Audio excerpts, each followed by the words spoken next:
اس کے بعد میں وکالت کا پیشہ شروع کیا۔ حکومت نے 1923 میں ان کی جو خدمات کو دیکھ کر، ان کے ٹیلنٹ کو دیکھ کر ان کو سر کا خطاب عطا کیا گیا۔ اقبال نے 3 شادیاں کی، لیکن ان کی ازدواجی زندگی زیادہ خوشگوار نہیں رہی، اور سبب یہ ہے کہ ان کی مالی حالت ہے وہ کبھی اچھی نہ رہی، یعنی ان کی ذاتی زندگی میں ہمیشہ اتار چڑھاؤ آتے رہے۔ اقبال کی نظم نگاری کا جائزہ لیں تو سب سے پہلے اقبال کا لب و لہجہ کیسا تھا، ان کا طرز تحریر کیسا تھا۔ ان کی شاعری کو 3 حصوں میں تقسیم کیا جاتا ہے، اور انہیں شاعری کی 3 آوازیں بھی کہا گیا ہے، یعنی 2 حصے تو وہ ہیں جو عام شاعروں میں ہوتے ہیں، ان کے اندر داخلیت، خارجیت، ان کے اندر حسن اور عشق، سبھی طرح کی شاعری، بہار، نظاروں کا ذکر، تمام شاعری کے موضوعات ہیں۔ ایک خاص بات ان کی یہ تھی کہ وہ 3 آواز یعنی تیسری آواز کے شاعر کہے جاتے ہیں، یعنی وہ اپنے شاعری کے ذریعے کسی دوسرے شاعر کے ذریعے وہ اپنی بات کہلواتے تھے۔ جیسے اقبال نے خیالات سر سید کی زبان سے شاعری لکھی، خیالات سر سید کی زبان سے انہوں نے سر سید کے نام سے تمام لوگوں کو ایک پیغام دیا ہے۔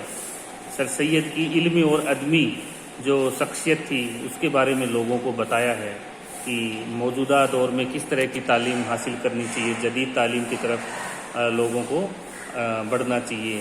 ایسے ہی لینن کی زبان سے انہوں نے مارکسوادی جو خیالات تھے اس کو دیا، قومی اور حب الوطنی کا جذبہ پیدا کیا۔ ابلیس کی زبان سے شاعری کی انہوں نے، مذہبی اور الگ الگ طرح کی چیزیں انہوں نے شاعری کے ذریعے پیش کی۔ فکر اور فن کا حسن امتزاج ہے ان کی شاعری میں، فکر اور فن۔ فکر آپ جانتے ہو خیال، عمدہ خیال، فن یعنی ان کی لکھنے کا جو ایک طریقہ تھا، طرز تھی، انہوں دونوں کا جو سامنجس میل تھا وہ بڑا ہی حسین اور امتزاج تھا، کیونکہ اقبال کی شاعری اپنے مقصد کی پابند تھی، اور اسی مقصد کے تحت ان کا نظام فن مرتب ہوا۔ ان کی شاعری کا مطالعہ کرتے وقت اس کے فکری پہلوؤں کو نظر انداز نہیں کیا جا سکتا۔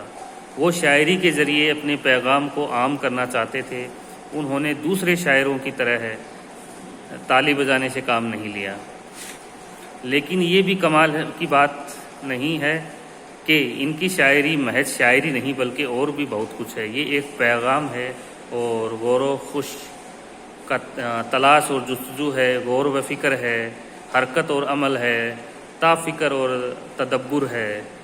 ان کی شاعری میں فکر ہے، یعنی ان کی شاعری میں غور اور فکر کا جذبہ ہے، یعنی شاعر اپنے قاری کو پڑھنے کے لیے وہ مجبور کرتے ہیں کہ ان کو پڑھنے میں لطف آتا ہے، بڑی غور سے ان کی شاعری کا مطالعہ کرنا پڑتا ہے، بہت ہی سنجیدہ باتیں ان کی شاعری میں ہوتی ہیں، تلاش اور جستجو ہوتی ہے، یعنی قاری پڑھنے والا ڈھونڈتا رہتا ہے کہ اس کے معنی کیا ہے۔ ان کے خیال بہت ہی، چونکہ ان کے خیال عالمانہ خیال تھے تو ان تک رسائی ہونا، ایک ذہن کی وہاں تک رسائی ہونا آسان کام نہیں تھا، تو ان کو غور اور فکر سے پڑھنا پڑتا تھا۔ ان کے خیالوں، ان کے فکر میں بہت ہی گہرائی ہوتی تھی، تو ایک جستجو ہوتی تھی پڑھنے کی، ایک خواہش ہوتی تھی۔ حرکت اور عمل ان کی شاعری میں تھا، یعنی کرداروں کے ذریعے وہ حرکت اور عمل کا نظریہ پیش کرتے تھے، ایسے ایسے کرداروں کو منتخب کرتے تھے جس میں حرکت ہوتی تھی، یعنی وہ سیاسی سماجی روپ سے بیدار کرنے والے ان کے کردار ہوتے تھے، عمل ہوتا تھا، ان کا ایک پیغام ہوتا تھا اس کہانی، اس کی شاعری کے پیچھے۔ طے فکر تھا، طے فکر یعنی بار بار میں خیال کرنا، کسی چیز کے بارے میں زیادہ سے زیادہ خیال کرنے کی گنجائش تھی۔ رمزیت و اشاریت، ان کی شاعری کی ایک اور خصوصیت ہے رمزیت و اشاریت، یعنی رمزیت اشاریت کا مطلب کسی بات کو سیدھا سیدھا نہ کہہ کر کنایوں اور اشاروں میں بات کہنا۔ انہوں نے اپنی بات کو سیدھے کہنے کی بجائے اپنے وجہ کردہ کرداروں کی گفتگو اور مکالموں کے ذریعے کہنے کی کوشش کی ہے، یعنی وہ اپنے شاعری میں، اپنی نظموں میں ایسے کردار پیش کرتے تھے جیسے الو کو پیش کر دیا، کوے کو لے لیا، بلبل کو لے لیا، ان کے ذریعے وہ اپنے خیال کو ظاہر کرتے تھے. ان کی پیچھے ان کا ایک مقصد ہوتا تھا، وہ وطنی بھی ہو سکتا ہے، سیاسی بھی تھا، سماجی بھی تھا، اخلاقی بھی تھا. تمام طرح کے مقصد ان میں ہوتے تھے اور حرکت اور عمل ہوتی تھی.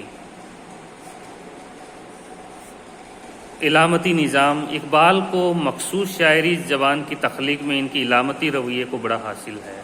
علامتی جو میں نے ابھی آپ کو بتایا کہ کسی شخص کو یا کسی خیال کو ایسے کردار کے ذریعے پیش کرنا، جیسے کسی کے خیال کو ایک جانور کی علامت کے طور پر پیش کر دیا.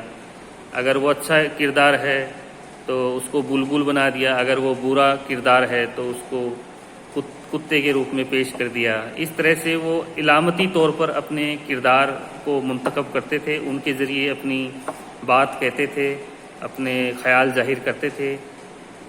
تو اقبال کو مخصوصی شعری زبان کی تخلیق میں ان کی علامتی رویے کو بڑا داخل ہے. علامتی آپ سمجھ گئے، انہوں نے اپنے فکر کی مکمل نمائندگی اور ترجمانی اور قارئ جانتے ہیں، قاری یعنی جو پڑھنے والے ہوتے ہیں، سروتا ہوتے ہیں، ان کو قاری بولتے ہیں.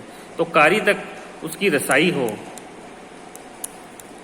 اقبال نے اپنی شاعری میں مختلف علامتوں کا سہارا لیا. مثلاً ابلیس ان کی شاعری میں عشق اور جہد اور عمل کی علامت ہے. یعنی ان کی نظم میں ایک کردار ہے ابلیس، جو عرفہ اور اعلیٰ رہے ہیں مذہب میں، اسلامی مذہب میں ان کا بہت ہی بڑا تعاون ہے. ابلیس تو ان کے خیال کے ذریعے حسن اور عشق کو پیش کیا گیا ہے. شاہین خودداری اور بلند پروازی کی علامت ہے. ایسے ہی شاہین ہے، وہ خودداری کا پرتیک ہے، علامت ہے. اقبال نے اپنے کلام میں پروانہ اور جگنو، حسن، خودی، درویشی و کلندری، ساقی، شبنم، عشق، موتی، لالا، مرد مومن جیسے الفاظ کو مختلف علامتوں کے طور پر پیش کیا ہے. یعنی ایک ایسا الفاظ جس کے ذریعے اپنی بات کو قاری تک پہنچایا جا سکے. درویشی یعنی فقیری، شاکی یعنی مے خانے میں شراب پلانے والا، ستارہ، شبنم، اوس، موتی. تو ان کے ذریعے انہوں نے اچھے اور برے کرداروں کا جو فرق ہے اس کو واضح کیا ہے. غنایت اور موسیقی. غنایت یعنی نغمگی، ایک خوشی، ایک موسیقی، نغمگی اور موسیقی. تو ان کی جو شاعری، ان کی جو نظمیں لکھنے کا طریقہ ہے، ان کو پڑھ کے ایسے لگتا ہے کہ اپنے ایک نغمے کی طرح اس کو سن رہے ہیں یا پڑھ رہے ہیں. اس میں غنایت ہے. غنایت یعنی تسلسل ہے، اس میں وہ لگاتار چلتی رہتی ہے اور ایک دریا کی طرح ہے، بہتی رہتی ہے. اقبال کے کلام میں پائی جانے والی غنایت. کلام اقبال کا مطالعہ کرتے وقت الفاظ کی ترتیب ہر لفظ کا اپنے پہلو اور بعد کے لفظ کی آواز سے تال میل، مختلف اصوات پر تاکید، الفاظ کا زیر و بم، ان کے درمیان کا وقفہ اور دیگر موسیقیات لوازم کا اہتمام قاری کے ذہن اور جذبات کی کیفیت میں پیدا کرتا ہے. تھوڑا مشکل ہے، میں دوبارہ پڑھ کے آپ کو بتاتا ہوں کہ کلام اقبال میں ان کے ہر لفظ میں اپنے پہلے اور بعد کے لفظ کی آواز سے تال میل، یعنی ایک نغمگی کہتے ہیں اس کو، کہ پہلا اور آخری الفاظ یعنی جو مصرع وہ لکھ رہے ہیں تو اس میں ایک دریا کی طرح رواں اور دواں ہے، وہ مسلسل ہے، اس کے معنی ایک جیسے ہوں گے، ایک کا معنی اگلا لفظ وہ بتا دیتا ہے. ایسے ہی اس میں زیر و بم یعنی اوپر اور نیچے، اور اصوات پر تاکید یعنی شاعر کو کہاں ٹھہرنا ہے، کہاں پہ بات دوبارہ سے شروع کرنی ہے. تو یہ سب باتیں ان کی شاعری میں موجود ہیں. پیکر تراسی. موسیقی کے بعد شاعری کے لیے جو چیز سب سے زیادہ ضروری ہے وہ ہے مصوری یعنی پینٹنگ، چترکاری. تو شاعر لفظوں سے ایسی تصویر بناتا ہے کہ رنگوں سے بنی ہوئی تصویر بھی مات کھا جائے. یعنی شاعر جو لکھتا ہے وہ اتنا نیچرل ہوتا ہے، اتنا مصنوعی ہوتا ہے کہ پڑھنا والا اس کے اندر بالکل کھو جاتا ہے، اور ایسا لگتا ہے کہ جیسے جو شاعر کہہ رہا ہے ہم وہیں اسی موقع پہ پہنچ رہے ہیں، اس حالات کو یا اس حادثے واقعات کو ہم اپنی آنکھوں سے دیکھ رہے ہیں، یعنی پڑھنے والا پوری طرح ڈوب جاتا ہے ان کے خیالوں میں۔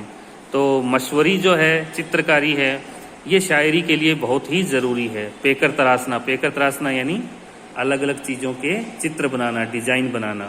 تو یہ علامہ اقبال کی بہت ہی بڑی خاصیت تھی کہ وہ شاعری لکھتے وقت تمام طرح کے موضوعات کو بڑی خوبی کے ساتھ میں لکھتے تھے۔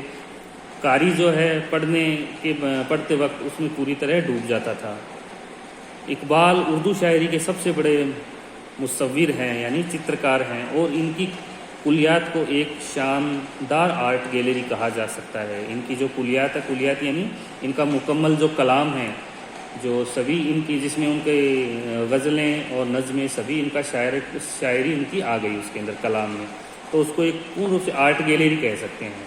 آرٹ گیلری جانتے ہو نا آپ، جہاں پہ الگ الگ ایک بڑا ہال ہوتا ہے جہاں پہ پینٹنگ اور چترکاری کے وہ لگے ہوتے ہیں، پردرشنی، جس میں ہر رنگ کی سدا تصویریں ہیں، اور ہر تصویریں دلکش ناظر کی توجہ کے جذبے کی لیے ہیں۔